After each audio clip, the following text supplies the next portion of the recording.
Não reconhece, porém, que és miserável, digno de compaixão, pobre, cego, que está nu. Dou-lhe este conselho: compre de mim ouro refinado no fogo, e você se tornará rico. Compre roupas brancas e vista-se para cobrir a sua vergonhosa nudez. E compre colírio para ungir os seus olhos e poder enxergar. Amém? Essa manhã eu queria falar com os irmãos. Primeiro, deixa eu dar uma prestação de conta. A gente não parou naquele bolso antigo, não. Eu estou me achando nele, que eu confesso a você que a coisa seguiu um rumo que eu não esperava. Então eu estou me achando para trazê-lo de volta de uma maneira mais sucinta, para a gente terminar aquilo que começamos nas juntas, né? Então, nesse período que eu estou me ajustando lá, os irmãos, a gente vai, enfim, Deus vai falando nos nossos corações também em outros textos. E eu queria falar com os irmãos nessa manhã sobre o tema de que os conselhos de ontem para o dia de hoje. Fala com os irmãos, conselho de ontem para o dia de hoje. Amém? Quero também destacar a presença do meu primo aí, o Anderson, da tua companheira. Seja bem-vindo. Prazer você conosco aqui. Bom, eu quero pensar primeiramente aqui que Jesus, ele escreveu nessa igreja de Laodiceia, ele diz que para nós irmos e nele comprarmos. Bom, eu e você sabemos que Jesus não vende nada. Ele mesmo diz na sua palavra lá que de graça a receber e de graça a dar. Então Jesus está usando uma metáfora. Com qual finalidade? Primeiro, para mostrar que só Ele detém todo o poder. Só Ele detém todas as coisas. Ele é o todo. Por isso que a Bíblia diz que todo o poder foi dado a Ele. Então Ele tem todas as coisas que eu e você precisamos para vivermos nesta terra. E segundo, o objetivo aqui é para mostrar que as coisas espirituais têm um preço. As coisas espirituais, elas não são banalizadas, elas não são pérolas lançadas aos povos. Ela tem um preço. E eu queria então pensar com vocês sobre essa demanda que Jesus nos diz. Ele diz no verso 17 assim: você diz, estou rico, adquiri riquezas, não preciso de nada, não reconhece, porém, que és miserável, digno de compaixão, pobre, cego, que está nu. A igreja de Laodiceia era, aos olhos humanos, era uma igreja que tinha muita riqueza. Mas aos olhos de Deus era uma igreja que tinha toda a falência. Ela era uma igreja miserável, pobre, igreja cega. Então, a pergunta e o que a gente quer pensar nessa manhã: como a gente se distancia tanto daquilo que Deus tem para nós e vivemos uma vida totalmente atrelada a esse mundo? Como essa igreja se distanciou tanto do Senhor, igreja, não está falando do povo dele. Mas como que o povo se distanciou tanto que leva a gente a distanciar-se tanto de Deus, mesmo na casa de Deus? O que leva a gente a viver tão distante? Veja que aquela igreja, aos olhos dela, ela estava muito bem edificada, estava muito bem construída, estava muito bem ornamentada. Mas os olhos espirituais, ela era uma igreja fraca. E aí meu questionamento é: onde se perdeu, aonde se distanciou tanto? Qual o caminho que eu e você podemos trilhar, que nos leva mesmo dentro da igreja a ser tão distante do Senhor? Mas Jesus, na sua infinita misericórdia, ele dá passo a passo de voltar.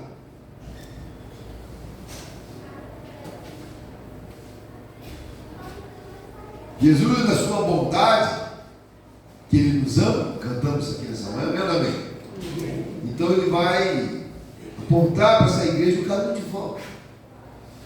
Porque para Jesus, muitas das vezes, não é tão importante o que levou você a sair.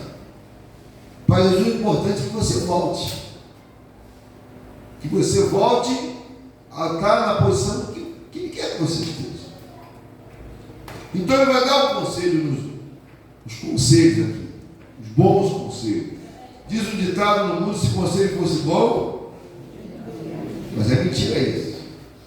A Bíblia está cheia de conselhos, amém? O próprio Jesus vai dar conselho para a gente aqui nessa noite. Você recebe o conselho de Jesus, amém ou amém? Amém. Aleluia.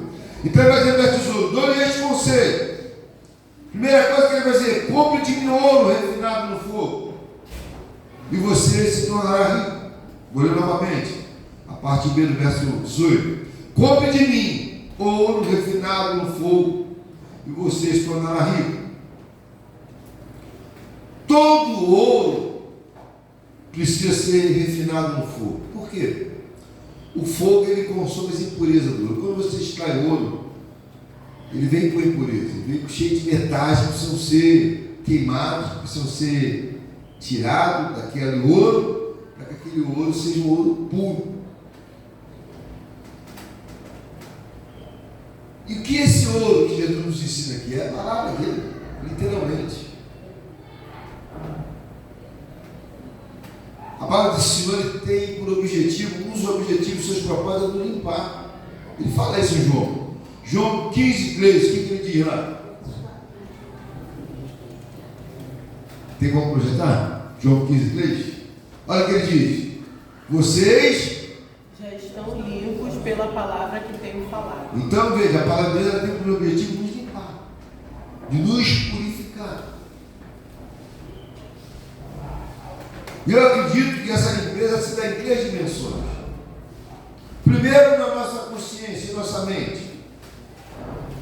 Romanos 12, 2 diz assim: não vos conformeis com esse mundo, mas transformados pela renovação da vossa mente em Cristo Jesus. E Paulo, escrevendo Timóteo, vai dizer que alguns naufragaram na fé por não manter o que? Uma boa consciência. Está lá em Timóteo, 1 Timóteo 1, 18 a 19. Então o que a gente aprende, pastor? A gente aprende que tem muita gente naufragando na fé por rejeitar a boa consciência.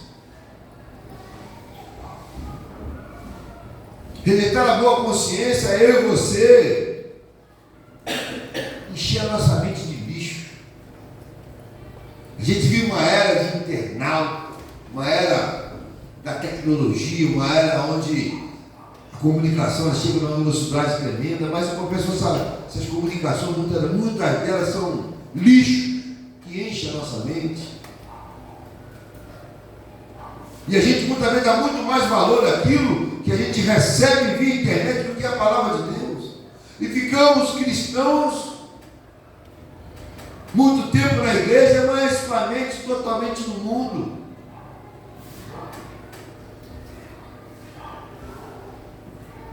Porque a gente está ouvindo muitas vozes do mundo. E muitos cristãos não vivem uma vida renovada, porque justamente estão se conformando com esse mundo, quando deveriam transformar. Deveriam permitir que a palavra se transforme ele mesmo, e a partir dele também transformar pessoas. Essa é a nossa missão, essa é a nossa função. E a nossa mente é campo de batalha. Se você perder o campo aqui, dificilmente você consegue recuperar. Me perdoe a palavra. Porque a sua mente fica cauterizada, a sua mente fica como se na mão do inimigo. Crente, mas que só ouve a voz do inimigo. E fica um crente frio, que não se preocupa com as coisas espirituais. Está mais preocupado em ver tantas coisas na televisão, na internet, mas não para ler a Bíblia, não para ouvir o que Deus tem, e fica com a mente vazia. E a mente vazia, já diz o escritor, que ela é a oficina do inimigo, ele trabalha. E como é que eu limpo então, pastor? A minha mente pela palavra, a Bíblia me ensina, onde é que eu ouço a voz de Deus? Paulo escreveu aos Filipenses, diz assim, Filipenses 4:8. Finalmente, irmãos, tudo que for verdadeiro, tudo que for nobre, tudo que for correto, tudo que for puro, tudo que for amável, tudo que for de boa fama, se houver algo de excelente nisso, digno de louvor, pense nessas coisas. Outra versão: ocupe a vossa mente. A mente da gente precisa ser renovada pela palavra e a nossa atitude precisa estar alinhada com ela. Não basta eu vir aqui ouvir a palavra, eu tenho que viver a palavra. Eu tenho que pensar naquilo que é nobre. O que é nobre, pastor? As coisas de Deus. Sabe? O que é correto? Os caminhos de Deus. O que é verdadeiro é a palavra. Jesus diz, sabe? Verdade, verdade vos digo. Conhecereis a verdade, ela vos libertará. O que é amável, pastor? As coisas do Senhor. Querido, quando eu e você nos dedicamos a pensar nas coisas de Deus, Ele pensa nas nossas coisas. Buscar o reino de Deus, todas as coisas serão acrescentadas. As bênçãos te alcançam.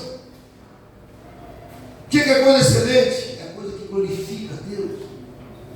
A gente às vezes acha que, eu já vi muita pessoa falando, não, eu estou cuidando da minha família, não, eu estou cuidando da minha saúde. Quem cuida de você é o Senhor, meu irmão.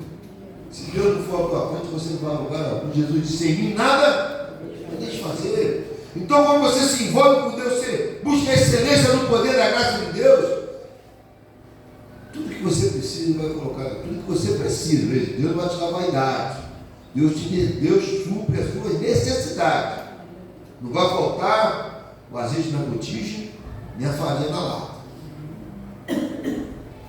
Então, a palavra serve para nos limpar esse lixo, tanto mundo disso que vai na internet, tanta coisa que a gente, enfim, cuidado, irmão. Não deixa a sua mente ser ocupada pelo inimigo, não deixa não, ocupa a sua mente com as coisas do Senhor. Segunda coisa, a palavra limpa a gente da nossa culpa, irmão. Salmo 51:2 diz assim, tenha misericórdia de mim, ó Deus, Davi escrevendo, por teu amor, por tua grande compaixão, apaga as minhas transgressões e lava-me de toda a minha culpa e purifica-me do meu pecado. Irmãos, uma das piores coisas na vida da pessoa, seja ela crente ou não, é carregarmos culpa. Eu conheço pessoas, essa semana eu estava conversando com alguém, e ela conhece uma pessoa, né, feito dominó, que ela disse que a mãe dela rejeitou porque o pai foi embora por causa dela, porque ela achou que a gravidez é inesperada e culpou a criança, que não tem nada a ver, veja, porque o pai foi embora, e a criança cresceu debaixo dessa culpa, e pode ser que você conheça casos assim, meu casamento acabou por causa de você, por causa do filho, por causa assim, a gente está culpando as pessoas, e é muito ruim carregarmos culpa. A culpa machuca, a culpa, apesar de ser invisível, é um fardo pesado demais. Mas a palavra de Deus não limpa de toda a culpa. Deus é bom. Isso é riqueza. Por isso que ele diz, adquirir de mim riqueza. Ouro refinado. O texto daquela mulher pega adultério, ela fala muito claro disso. João 8, 10, 11 diz assim, então Jesus pôs-se em pé e perguntou-lhe, mulher, onde estão eles? Eles quem? São os acusadores. Ninguém a condenou? Ninguém, Senhor, disse ela. Declarou Jesus, e também não a condeno. Agora vá e abandone a sua vida de pecado. Veja, essa mulher não estava fazendo coisa certa, ela estava fazendo coisa errada. Amém ou não amém? Amém. Mas ninguém a condenou, nem Deus condenou. Nem Deus coloca a culpa em ninguém, porque Ele sabe que é pesado. Mas um detalhe que essa vida dessa mulher nos chama a atenção é que, mas antes disso, eu conheço muita gente desestabilizada emocionalmente por culpa. E a culpa, ela é um gatilho emocional muito grande.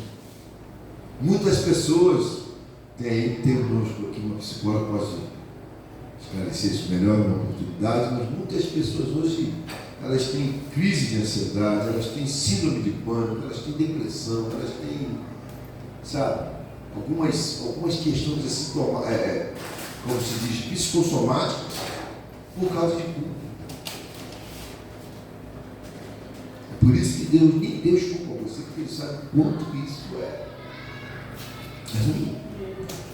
E além de não culpar, nosso Deus é muito amoroso. Olha o que diz para essa mulher. Agora vai, abandona sua vida de pecado. Deus, além de não nos culparmos, Ele dá uma nova oportunidade. Ele falou, ó, vai, abandona a vida de pecado. Outra palavra, faça de novo. Faça diferente. Renasça. Aleluia. Deus te dá uma nova oportunidade. Se livrar da culpa e seguir tua vida de uma maneira diferente. Amém. E outra coisa também que a palavra no livro é no Espírito. Olha o que diz, Tito 3 a 6, vamos ler primeiro 3. Olha o que diz lá. Tito 3, houve tempo em que nós também éramos insensatos e desobedientes, vivíamos enganados, escravizados por toda espécie de paixões e prazeres, vivíamos na maldade, na inveja, sempre detestável odiando uns aos outros. Para aí.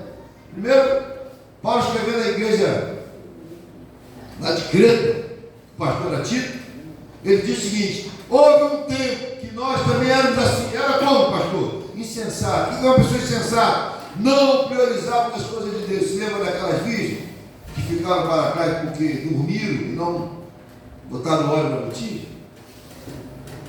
Diz ainda que era o quê? Desobediente. O que é uma pessoa desobediente, pastor? Estávamos seguindo o príncipe da tempestade do ar. Desobediência, você está seguindo a Satanás. Essa é a grande verdade. Vivíamos assim. E diz mais, escravizados por todos os pés de paixão e desejo. Vivíamos em função dos prazeres da carne. Vivíamos assim. Vivíamos na maldade e na inveja. Isso significa que dentro de nós habitava um espírito de confusão, irmão. Quando ele diz, vivíamos enganados, sendo escravizados por todas as espécies de paixões e prazeres. Vivíamos na maldade e na inveja. O que é viver na maldade e na inveja? Espírito de confusão. Onde você vai, você provoca discórdia. Onde você vai, você atrai confusão. Essa era a vida que nós vivíamos. Vivíamos porque Paulo está falando de alguém que não era crente. Vai deixar ainda o quê? Nós éramos uma pessoa detestável. Uma pessoa detestável, pastor? Insuportável. Ninguém quer ficar perto de você. E para fechar, odiando e sendo odiado. Ou seja, para fechar nosso tipo de vida, éramos pessoas que viviam odiando e sendo odiadas. Isso nós éramos. Mas o verso 4 vai mudar a nossa história, porque quando a gente encontra Jesus, o que acontece?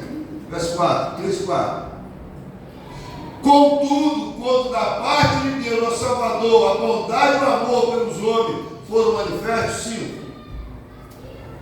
Não para atos de justiça por nós, mas por causa da sua misericórdia, Ele nos e pelo lavar, regenerador e renovador do Espírito Santo, 6, que Ele derramou sobre nós generosamente por meio de Jesus Cristo, nosso Salvador. Então era a nossa vida sem Jesus. O espírito da gente era assim, era um espírito insensato, desobediente, escravizado, de maldade, de inveja, de detestáveis. Mas quando lavar, regenerador, provocado pelo Espírito Santo através da palavra de Deus, nós fomos lavados, limpos, nós somos nova criatura, regenerados. Aleluia! Por isso que é ouro, irmão.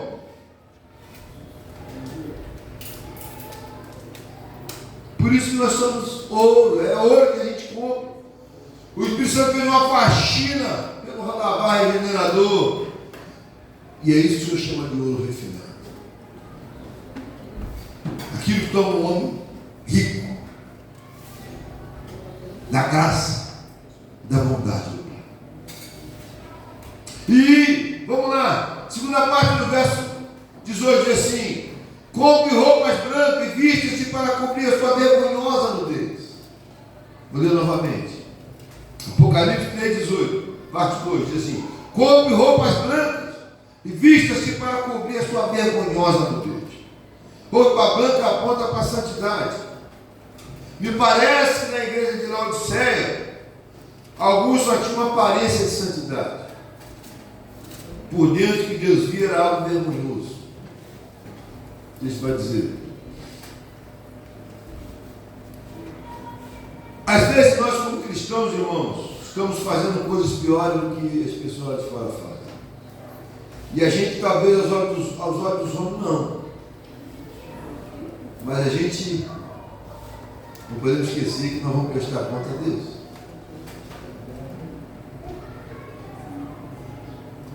Paulo escreve algo muito interessante para nós, que é bom pensar em 1 Coríntios 5:1, olha o que Paulo diz, tratando um problema. Por toda parte se ouve que há imoralidade sexual entre vocês. Imoralidade que não ocorre nem mesmo entre os pagãos, a ponto de vocês terem relações sexuais com a mulher do próprio pai. Paulo está contando um caso que parece que uma madrasta se relaciona com o filho, da qual o pai ela tinha um convívio, não sei. Mas o que me chama a atenção é que Paulo diz assim, a imoralidade sexual entre vocês, imoralidade que nem ocorre nem mesmo entre os pagãos. Paulo está dizendo que existe coisa no meio do povo de Deus que não acontece nem fora da igreja. Já pensou nisso? Nós somos chamados ao povo a viver em santidade, estamos pior do que aquele povo que vive na escuridão.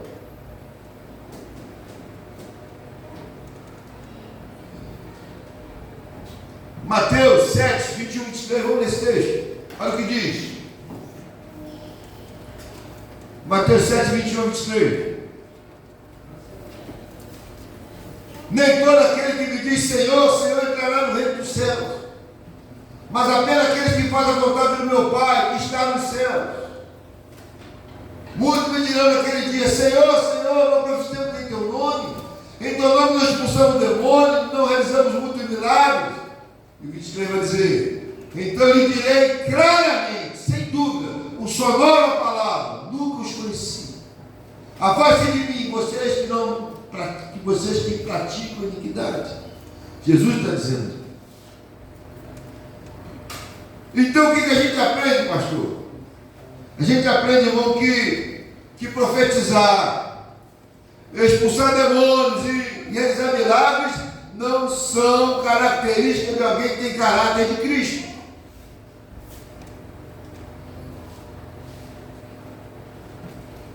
Vou repetir. Expulsar demônio, realizar milagres, sabe? E profetizar não significa que essa pessoa tem o caráter de um homem de Deus. Jesus vai dizer muito enfaticamente, nunca os conheci. Nunca tive relação com você. Nunca me apresentei a você. Jesus diz em João 9,5, diz assim, enquanto eu estou no mundo, eu sou a luz do mundo. Agora ele vai falar algo também parecido para nós. Por que parecido? Vou explicar. Mateus 5,14 vai dizer, vocês são a luz do mundo. Não se pode esconder uma cidade construída sobre um monte. Jesus diz que ele é a luz do mundo. Ele fala que a gente também é a luz do mundo. Mas ele e vocês são luz diferentes do mundo. Qual assim, pastor? Jesus é a luz. Jesus é a chama, sabe, que não se apaga. Jesus ele é a própria luz. E nós, pastor? Quando a nossa vida está ali, nós repetimos a luz dele. Você entende isso? Isso significa o quê? Que quando você está em Cristo, você tem que refletir o caráter de Cristo. Não é simplesmente você, se a luz dele está refletindo em você, pode ser que você nem o conheça. Ainda que você faça muito barulho, até ser usado para curar. Mas não significa que o seu caráter é o caráter de Cristo. O caráter de Cristo se revela quando eu e você esperamos que no mundo a glória de Deus. E a glória de Deus se revela nas manifestações, se revela no dia a dia. Seu trato com as pessoas, seu trato com a sua esposa, com os seus filhos. Quem é você dentro da sua casa quando a porta se fecha? Esse é o caráter. Fora muitas vezes a aparência. Fora, talvez, é uma vida até de santidade, mas por dentro é vergonhosa nudez. É algo vergonhoso aos olhos de Deus.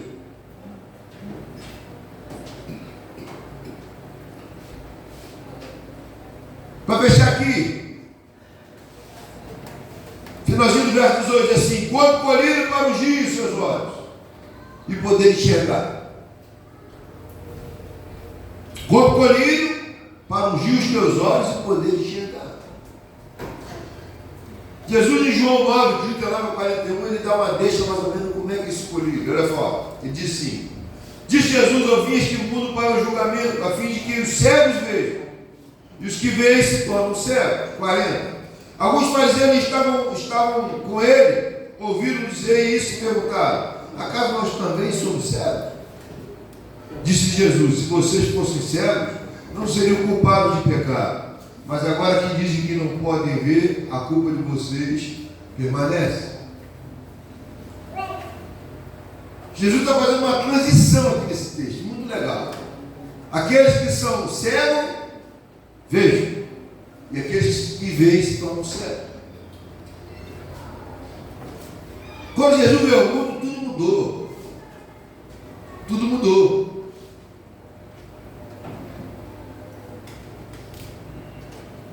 Por quê? Naquela época tinha aquela nata espiritual, fariseus, saduceus, e assim vai, não é isso? E o que esse povo via? Ele via somente o problema do pecado da vida do outro. Não é isso?